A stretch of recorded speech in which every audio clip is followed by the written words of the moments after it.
Nahuli na ng mga otoridad ang top 2 municipal most wanted person sa isang operasyon sa Barangay Quezon Junior, Ormoc City. Ang detalye ng balita mula kay Patrolwoman Cristel Palafox.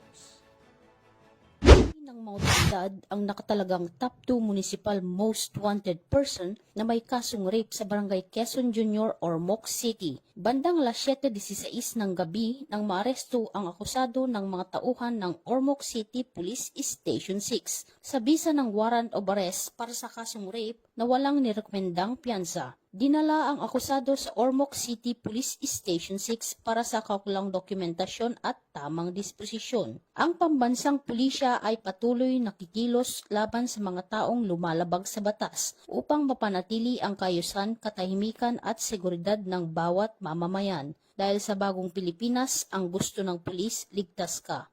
Mula dito sa Eastern Visayas, ako ang inyong PNN correspondent, Patrolwoman Palafox, alagad ng batas, tagataguyod ng Balitang Pulis.